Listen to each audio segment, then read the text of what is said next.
Hey everyone, it's Adam from the Poisoner's Almanac podcast, co-host of the Poisoner's Almanac podcast with my wonderful wife, Becca. We have had an absolute viral moment on socials the last week or two. We put up a TikTok, me and Becca, she was talking about what about the narrator has been the key phrase. She's neurodivergent, and she and I could not be more different in that way. I'm one of these boring NPC neurotypicals. She obviously is not one of those. And the TikTok is up to nearly 24 million views. It's headed towards 600,000 on YouTube Shorts. It's at 3.5 million on Facebook. It's absolutely exploded. We just want to say thanks for watching that post and interacting with it. I have been absolutely blown away at how many people have related to the way that Becca describes how, just how her mind works day to day, and, what she has to do to try to, get sleep at night, all that fun stuff. We just want to thank you guys for coming to the podcast because of, the posts we've been putting up lately. As you also know, Becca's an author. Her first book, Cerulean Curses, is getting closer and closer to publication. Super excited about that. And also, I'm a musician and an audio engineer. I'm going to be starting to make binaural and 8D music and beats for people who are neurodivergent and who are trying to quiet their mind or trying to go to sleep, or just for neurotypical people like me who are also boring and just want some chill beats to listen to. So anyway, we just wanted to say thanks for completely blowing up our socials, and there's more where that came from. Now to the episode.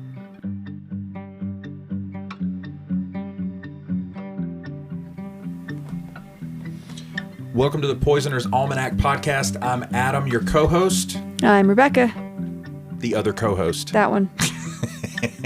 What are we talking about today, dear? We are talking about Aqua Tofana.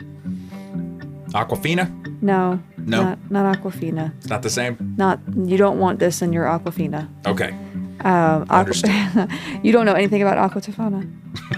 It just makes me giggle every time you say Aqua Tofana. Aqua Tofana. Aqua Tofana. It sounds like something. Aqua Tofana. I know my guy down at the market, he wanted to give me some Aqua Tofana. I'm like, hey, get out of here. Well, this particular poison, at least in this story, would have killed supposedly over 600 men. That's so many. So, and I say men, I mean men, because it was primarily used on men. Well, I draw the line at 601 for every podcast episode I do. So you're just barely pushing. Anyway, but Aqua Tofana, it's not a particular element or substance so much. It's a solution of a couple of different poisons. All right. One of which we've already talked about, and I'll get there in a minute. Okay. Interesting. So, look at you with the through line for the episodes. Okay. What a genius. So, I wanted to use this to sort of segue into some of our heavy metal poisons, and I'll tell you why in a moment. Heavy metal poison. Every rose has its thorn.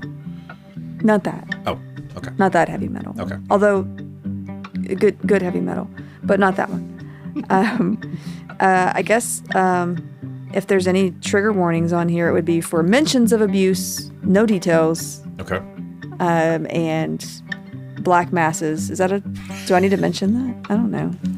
I don't think so. I've never been triggered by a black mass. So. Not a black mass. Isn't there a show called Black Mass? I'm getting off topic. Black Adder. But isn't there? We'll find out later.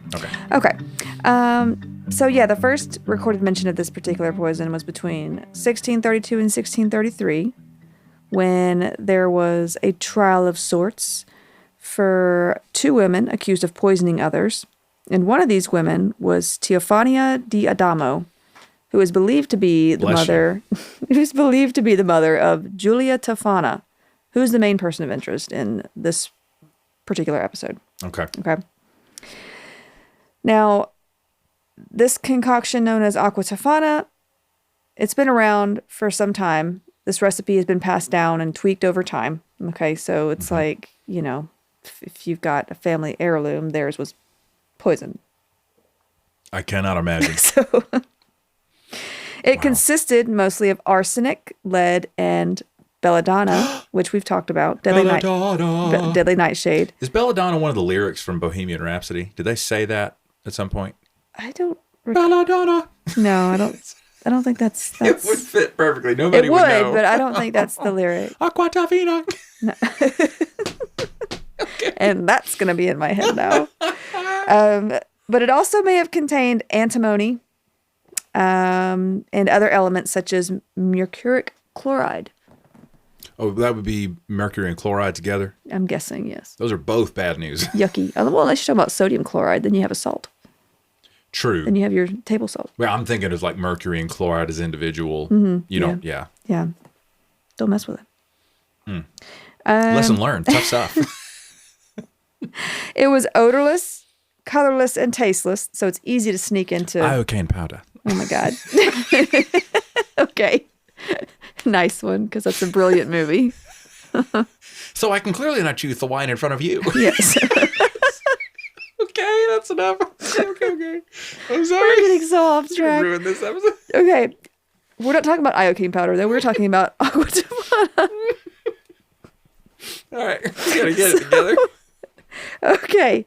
But it was easy to sneak into food or drinks. We have talked about belladonna on here, but like I said, I think this would be an excellent introduction into heavy metals such as arsenic and lead and going on from there. So, I'm metal. So Julia Tofana and her associates basically put together a poison ring where they would create and sell this poison across Rome. I mean, evil, but I respect it. Yeah, and they entrepreneur in you. they mostly sold it to women who wanted to be rid of their husbands. Oh my God. Okay. But for various reasons. Some of these husbands were... You mean to tell me women have been marrying stupid men for 400 years? Do you mean to tell me there's been stupid men for 400 years? Anyway, no, a lot of these women were being abused, mistreated. I mean, maybe not. Okay. Perhaps not all of them. You couldn't divorce a man at this point, right? Like that right. wasn't. No, it was not seen as a good thing. But you sure could kill him with poison. And honestly, as a woman, you didn't have many choices. No, when it you would came starve. To You'd die life. poor and alone. So, but Wow. and I say a lot. I can't say for sure that every single one of these women did that out of necessity, or if they might have just wanted to be rid of him. You know, we're talking about a lot of men. Yeah, here. we're extrapolating. Yes, but that was most of the people they served. Now, curiously, they got the arsenic they used in this solution from a priest from a local church who knew, I think, what was going on. He's just, he's working out as a priest. And he's like, hey, you want some arsenic? Here's some arsenic. I would immediately go to that guy's church. So, but yeah, they hid it because they made it into a liquid form and they bottled it as something called manna of St. Nicholas of Bari. Are you joking? I am not joking. Which was a popular healing ointment at the time for blemishes. And then they sold this item at cosmetic shops, basically, in Naples and in Rome. Now, this manna of St. Nicholas was basically purported to be like, there was this, this image of this saint, and there was this miraculous sweat that came off of his brow, and it was supposed to be healing. I don't know. But there you go. There was a lot of superstitious and religious stuff going on. I mean, But this is arsenic. Is it? Is that what you said earlier? I mean, it's not arsenic coming off the dude's forehead. They're just saying this is it's a bit of. But the bottle of product that they sell, it's basically arsenic, belladonna, lead, maybe some other elements in there. But they're hiding it as this healing ointment. So they're selling this sort of cosmetic healing ointment to women. They can keep it on like their bedside so that they could put it in like their husband's soup or their husband's. So it was just without being suspicious. Basically, like, oh no, my husband has died and I don't know what happened. Wow. It was also very clever because it usually resembled like a sudden illness. So like what they would do is they would give it'd be given in doses. So it's like you give a little bit this night, you give a little bit the next night. And it would seem like they just had a terminal illness and they would just die, and there wasn't any way. And people died for stupid reasons all the time back then. Yeah, and there was no way you could really tell that it was the poison that had killed them. My goodness. At the time, because you don't have like these tests that they can do now. This feels like one of those Sherlock Holmes stories where he finds out who did it, and in the end, he's like, "It's fine." Yeah, I mean, I get it. I get it. I respect it. Get the heck out of here, kid. Yeah. So, it usually killed its victims over a 3-day period, and it was, the symptoms usually progressed from like cold-like symptoms to the many usual symptoms of arsenic poisoning, which we will go over in a future episode too. As we should. They had burning sensations in their throat and stomach, vomiting, diarrhea, extreme thirst, etc., So... But business thrived for a solid 50 years. Yeah, I mean, it was... This is unreal. And later it was revealed... And it was sold that way. Yeah. Like that's exactly... And it was just culturally understood. Yeah. This is what you buy if you're trying to knock a guy off. Your husband. Yeah. I mean, they kept it secret, but, Right. But later it was revealed that Aqua Tofana was responsible, at least indirectly, for over 600 deaths in this way. Wow. So she created this poison. And like I said, a lot of it was used, like, I think there was a time where they would even just give it to women who didn't have the money to pay for it because they were sympathetic to the woman's situation. Unbelievable. So, yeah, that was, yeah. I'm so glad it's 2024. Now, my sources kind of were in conflict when it came to how all of this ended. Okay. I'm going to go with the 3 theories that I've seen. Okay. So the one that is most popular that I've found was that Julia Tofana was arrested after a woman who had bought the poison changed her mind. Like she had poisoned her husband. She put some drops into her husband's soup, and then when he went to eat it, she got cold feet and was like, no, don't eat that. Begged him not to eat it. He got suspicious because, I mean, who does that, right? Let me eat my soup, woman. And she ended up telling him everything. Oh, dear. Which gave away the whole thing, right? So Tofana and her daughter, who was now in on it too, she'd basically passed it down to her, and several associates were arrested and tortured and killed. And yeah. Tortured? Yeah. So okay. Due process, I tell so you. that's the more popular theory about how Julia Tofana met her end. Okay. Another theory is that Julia Tofana fled to a convent to take sanctuary, but was eventually handed over, tortured and killed. Okay. And then thrown over the cliff where that convent was, basically. Fun times. Okay. And then there's a theory that apparently a lot of historians agree on, and it's that she died quietly in her sleep with no one aware of her crimes until much later. So, because, her daughter was carrying on the family business. So, yeah. Okay. So that's the story of Julia Tofana. Mm-hmm. And like I said, with those cases, like they would sell the Aqua Tofana to women who needed it, and they would slip it in there. So That's crazy. But another story where that kind of carries over is this time period known as the Affair of the Poisons. I don't know if you've ever heard of. The Affair of the Poisons. Affair of the Poisons, yes. I'm immediately interested. Okay. Well, it involves... Please continue. We're going over to France. Okay. Where King Louis XIV is at. Okay. Mm-hmm. He became king in May of 1643 when he was only 5 years old. And that's still unreal to me that children could become a ruling monarch. Right. He was labeled as Louis the God-Given, which is not going to make him entitled at all. No, not at all. And he ended up with the moniker the Sun King because, he's this bright, shining star, and now everybody revolves around him. Okay. Is this a Three Musketeers, King Louis? I'm not sure. Okay, I have to go back and look. Yeah. I have to brush up on my history Okay. when it comes to that. Now, the Marquis de Brinvilliers, also known as Marie Madeleine Marguerite d'Aubray. Ooh. Okay. She became the Marquise of... Is it Marquise? Is it if it's I don't a think woman? they pronounce the S. I think it's Marquis. Marquis. Yeah. I always see a man's face. The feminine... Yeah, but I always see a man's form? face when I hear Marquis. Yeah, it's a French word for sure. I just don't know. Okay, this is a woman. Okay. Okay. But she ended up getting married to Antoine...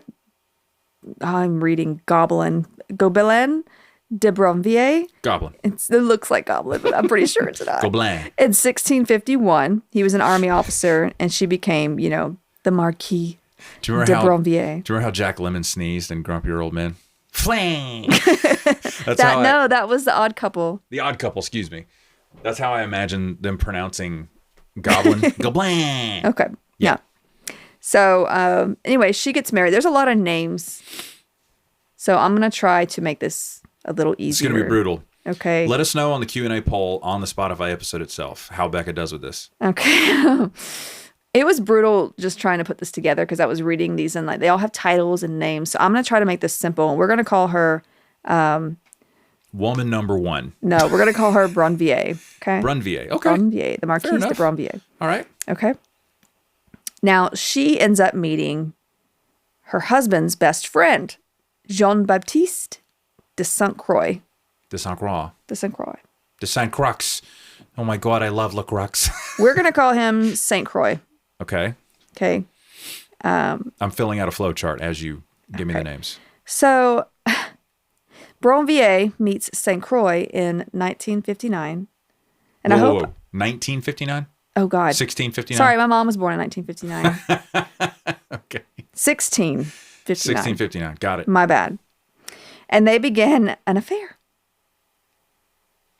So she is having an affair with her husband's best friend, Saint Croix. Mm-hmm. So this is a pretty public affair, and it's scandalous. And Brinvilliers' daddy, this lady's daddy, was very unhappy about the scandal, and he decided to have Saint Croix locked up. Okay. Why didn't the husband get as upset as the dad? I don't know. They didn't even mention him really. So, but yeah, daddy's upset. Okay. While in the Bastille, which is like their prison. Oh yes, I'm familiar. Saint Croix met this guy, Exili, which is funny because it sounds like exile. And he was an Italian chemist and poisoner who was being imprisoned there. And this guy poisoning people. Yeah. There's a lot of poisoning going on during this time. Okay. I love it. Lots of it. So this dude decides he's going to share his special knowledge with Saint Croix. So Saint Croix gets released later on and decides to share what he learned with Brinvilliers, his mistress. Okay. Yeah. They conspire. And they form a plan. Over the next 2 years, the pair obtained and tested this poison, which is very much like Aqua Tofana, give or take a few ingredients. Oh. On the poor and sick that Brinvilliers visited to give alms to. That's terrible. Very terrible. Oh my God. So Okay. likely using Julia Tofana's recipe, which is very popular at this time, they killed around 50 people in practice mode alone. Oh my God. Yeah. Okay. Devastating people. And their plan was, at first they just had this plan to poison her dad, who had put him in jail. Brinvilliers' dad. Out of revenge. Very petty. I mean, at this point, it's been a couple of years. He's still not over the fact that he was put in jail because of the scandal that he's causing this family. Mm-hmm. But St. Croix was going broke at this point. So in order to get the family inheritance, right, he's not even married to this lady. Yeah. Right. But in order to get the inheritance, they decided to go after her whole family. Okay. Okay. And Branvier, she wanted her husband dead too, but St. Croix is like, I actually don't want to marry her. So I'm going to keep her husband alive so I don't have to, worry about that in the future. We're just going to keep him alive. I just want to stay a side piece. I'm not going to marry this lady, I am, as the French say, aghast. So he don't want to marry her, but he wants her family's money. Anyway. Okay. Sacre bleu. Yeah, he's like, no, we don't have to do all that. So he decides, let's keep him alive. Okay, so 1666. First, they poison the dad. Mm-hmm. That goes well, successful, whatever. A few years later, they decide they're going to poison her two brothers. Boom, they do that. And I'm guessing they want to put time between these poisonings because otherwise it's probably going to look pretty darn obvious even back then, But anyway, before they could poison her sister, however, St. Croix dies. Okay. Just dies. What an idiot. Dead. So 0 HP. Yes, it's like that. It's like that TikTok tune where it's like, all that work and what did it get me? Exactly. Why did I do it? Wait, was he poisoned? It just said he died. I call BS. I think she killed that fool with poison, dude. The sources I have just say he died. Okay. And I know you can't reveal your sources. I get it. No, I mean, I will. Okay. I'm going to, it's good to reveal your sources. Okay. I don't have those kind of sources. Okay. Okay, so he dies. But when he does die and when he's found, he actually has on him very incriminating evidence of what they had done as a team. No Whoops. less. A servant who was in on all of it was arrested and tortured into a confession and executed on something called a Catherine wheel. It's a torture device, which, look, if you look back into history and see all the torture devices humans have created. Oh my God. We are kind of a crap species. Oh my gosh, it's pretty awful. Wow. Anyway, we'll go down that rabbit trail. Okay. On another day. Okay. So, Branvier. The Torturer's Almanac, episode 1, available now. Branvier fled, but was eventually returned to Paris, and she herself was tortured into her own confession. They did a lot of this torturing you into confession Bro, stuff. it sounds like... It's like you kind of take... You have to, I'm just reading from my sources, but I feel like when it comes to torturing someone into a confession, it should be taken with a grain of salt. Even, although there is evidence that she did do this. Yeah, but they'll confess to stop the physical. Right. So it just, it's crazy. My God, I love, due process in the West. So she was beheaded and set on fire, basically, but not before. I'm serious. They just as if one is necessary without the other, folks. It's overkill. It really is. Obviously, that what do you call that guy? The guy who the executioner was a completionist. He wanted 100% this video game. Look, there was a lot of overkill back then. He wanted all the unlockable chests. And honestly, a lot of these things were you could go and watch them. They're public executions. Totally. That is another thing to me that's just, why would you want to do that? Didn't we just hear, or no, you told me Christopher Lee witnessed the last beheading in France The guillotine? Yes. Might have, yeah. Yeah. The guy who played Saruman in Lord of the Rings and Willy Wonka's dad. He lived a long, full life. Yes. He saw a lot of things. Right. So, but before she was killed, she said, and this is a quote of hers, "Half the people of quality are involved in this sort of thing, and I could ruin them if I were to talk." This revelation left King Louis, remember we were talking about him, another name we brought up earlier, the Sun King, feeling a bit sus and maybe even paranoid. Okay. He and his whole court were afraid that they were going to be poisoned or harmed through black masses and spells.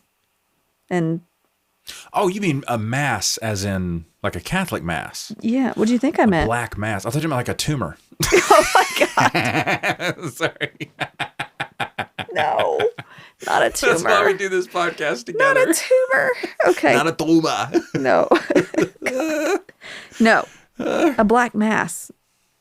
Okay. Okay. Also, what is that? It's like it's sorcery. It's a mass, but it's not white. It's like witchcraft, sorcery. They're doing these. Oh, like a seance. No, it's. I mean, I'll tell you in a moment. Okay. Go ahead. We'll get there. Okay, because I have black masses. Now, as I said, this was leaving them kind of sus. And around this time, there was this very eccentric woman by the name of Catherine Monvoisin, or she went by La Voisin. Mm-hmm. She was known as a midwife, as well as an abortionist, which at that time it was considered illegal. But back then, too, these sorts of things were incredibly dangerous. Yeah. The infant yes. mortality was These were super high. Anyway. Yeah, what she was doing.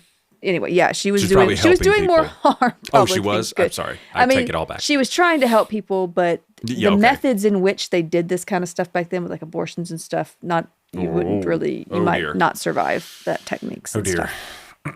You got to remember too, I mean, infection control is not really It's no anesthesia going on at the moment. So yeah, she was known as a midwife, fortune teller, black mass performer. Okay. Why do I Poisoner. feel like she has a billboard along the side of a really bad part of town? Anyway. Poisoner. So, and people knew this. Most of her clientele were aristocrats. Okay. So she'd wear these elaborate robes and lived in the slums, and that just made her apparently very alluring and mysterious to these aristocratic people looking for solutions. Okay. Okay. Now, I'm going to help you understand what a black mass is, I think. Please do. I'm going to try, because there is a little bit about that in here. It's basically, I mean, it's like black magic. Like they are, sacrificing things, and I say things, but I mean like animals, and they do believe, some people say that they're ritualistically sacrificing like babies and such. Oh, okay. So this is dark. Yeah, it's dark. Most of this is mentioned. Like there's no evidence that shows that they're actually killing people like in these masses. It's just okay. It's just hearsay. Yeah. So we don't right. Yeah. Anyway, so that's, these black masses, they're dark. They're like black magic, that kind of stuff. So, yeah. La Voisin. So he is, Louis, the Sun King, he is married to his cousin, as you do. As one does. As one does back then. But he also has an official mistress, because of course he does. Right? I love this. And I say official mistress, like, I should say mistresses, because like it kind of, he would kind of get a new one every so often. Mm-hmm. Well, there was this woman named the Marquise de Montespan. I'm going to call her Monty. Got it. Okay. She's going to go by Monty. Okay. She wanted to be the king's official mistress. I mean, wanted who wouldn't? to be. She wasn't at this time. She wanted to be. I mean, a classy lady like yourself? When she failed to gain his attention, she went to La Voisin for a love potion, or an aphrodisiac. Oh. As she also called them. And these are apparently, in one of my sources, it says that it's made up of bats, toads, the blood of deceased infants, ground up human bones, and herbs. Oh my God. Yes. Another source that I found had a different makeup. Let's see. Here we go. Yeah, another source says it included bat blood, cantharidin, which is a poison in and of itself, iron filings. This is gross. Menstrual blood and sperm. Oh dear. Not sure where they got those, so don't ask. And one mixture was said to have consisted of baby's intestines, blood, and bones, ground up after a black magic ritual to sacrifice. Hard pass. So, yeah. Ew. Like I said, though, the whole black mass thing was only mentioned. Like, I didn't see evidence of, like, people being like, yeah, we saw the witnessed it. stuff. Yeah. Okay. So, some say they witnessed it, but I don't know how credible they are. You know what I mean? We don't really know. Just the beginnings of the satanic scare from the 80s? Well, I mean, this would have been a long time before then. Right. 200 years. Yeah. They weren't playing Dungeons and Dragons. I know that. 400 years, excuse me. Now I want to Math is hard. Now I want to play Dungeons and Dragons. Right. Okay. So, yeah. So she got this love potion. And apparently it worked somehow because she ended up becoming his official mistress. It worked? Look. She ended up taking that job. Inconceivable. She ended up getting the job. She ended up getting the job. And she ended up having like 7 kids with him too. And she was also, I think, married to another man at the time who she had 2 kids with. Look, these were weird times, okay? My flowchart is ruined. Weird times. Now, if things weren't messy enough, they get even messier in 1677 when a woman named Magdalene de la Grange was arrested. What a first name. She was coming out strong. Charged with murdering her lover. She talked and basically said the same thing that Bronvier, who's dead at this point, said, that a lot of the higher-ups were into this stuff. Mm-hmm. So after this instance, the king decides he wants the chief of police to round up any well-known fortune tellers or alchemists so they could be tortured for info. Okay? Okay. So We're back to torture. We're back to torture. Tell you what. Then there's a court called the I'm going to butcher this. No, please. Go ahead. Chambre ardente. Did I do that right? You nailed that. I have no idea, actually. And it basically means, I think, the burning chamber. Oh, wow. No, they're not actually putting people in a burning chamber. It's metaphorical. Okay. It's basically a trial. Okay. Where they basically get over 400 people to be interrogated. Mm-hmm. They ended up having like 34 people who were sentenced to die. Others were like exiled and imprisoned. Okay. It was basically like one of those witch hunt things, you know. I immediately want to say their lawyers must have been terrible. There were no lawyers. Now, were some of these people probably poisoning others? Probably. Yeah. But you can't say averages. Like, you know, at the same time, right. I believe that some of them probably weren't and were just killed along with them. It's barbaric. So around this same time, the king was getting tired of Monty, the girl that gave him the love potion. Oh, really? Did the potion wear off? Apparently. What's the potion in Harry Potter? The blood of children wore off. Huh? Oh, my God. What's the is it Immortentia? Is that the love potion in Harry Potter? Honey, I think. You are going to know better than me. Anyway, I'm sure it's made of nicer things than whatever this was. Okay. Anyway, so he's getting tired of her as his mistress and had basically taken a new lover, as the king often did, and gave this new lover the title of Duchess. Uh-oh. Okay. Somebody's about to die by poison. So Monty goes to La Voisin, and she says, "Screw it, I want King Louis and his new lady dead." And she says, "Sure." Season finale. And she comes up with a plan where she is going to give a poison-soaked petition to the king. Petitions were like when people could go and give their needs to the king. Like, you know.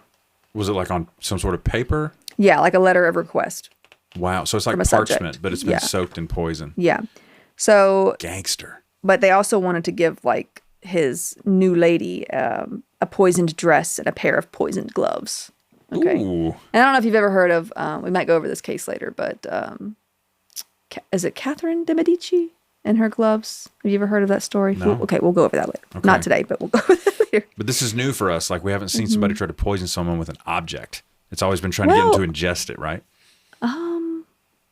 I'm sorry. Am I getting you off track? I'm sorry. No, but I feel like we have seen something similar. Okay. I'll think back to it. Okay. This isn't new though. Okay. Like whether we've mentioned it or not, this kind of thing isn't new. Okay. So she wanted to kill him, but it just so happened that he was not taking petitioners that day. So that plan got foiled. And Lavoisin, she ended up getting arrested because someone mentioned, hey, this chick is... Their plot was found out? Not just that plot. That somebody was like, hey, they mentioned, in all these interrogations, she basically got mentioned and said, hey, this lady's doing the bad stuff. Oh, wow. So, yes. So she gets arrested not long after the attempt, charged with witchcraft, and she's burned at the stake in 1680. Lavoisin. Now, Lavoisin has a daughter, and she is like blabbing, okay? She basically says that, and this is, okay, now the king's newest mistress ends up dying like a year or two after. She has a couple miscarriages and she dies. So people start believing, oh my God, maybe... She was poisoned? Maybe she was poisoned. Maybe something did happen to her and they did this, you know. Later, Lavoisin's daughter says that Monty not only purchased a love potion from her mother, but also took part in a black mass and asked her mother to kill the Duchess. She wasn't the only one talking about Monty, but before the police could investigate this, King Louis had the whole case closed and abolished his chambre ardente, basically. Because she is basically the mother of like 7 of his kids. And even if he's like not into her like that anymore, like he was just like, I can't really have this happen to a former mistress of mine.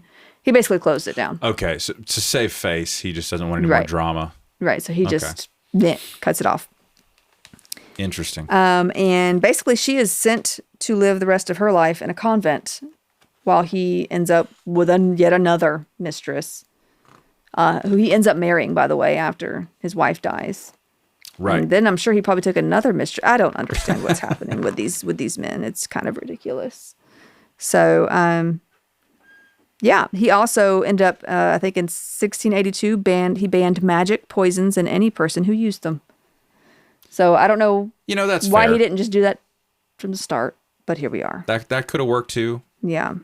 So. But we wouldn't have a podcast, so come on. Yeah. Let it eat, bro. But that is basically the story of Aqua Tofana and how it's been used in a couple of instances where it has been used and how it killed a lot of people. That was crazy. I love that so much. And that there were a lot of poisoners at that time, just professional. It's estimated there were 600 casualties. In Giulia Tofana's case in Italy, yeah. Gotcha. Maybe more, maybe less. Amazing. So, yeah. But I'm hoping next time to talk about like arsenic. Ooh, straight up. Arsenic on next episode? Also known as inheritance powder. Is that what it's called? Yeah, well, it's one thing that it's called, but sounds good. We'll talk about those too. Okay. All right. That's it for this episode. Thanks y'all for listening. See you in the next one.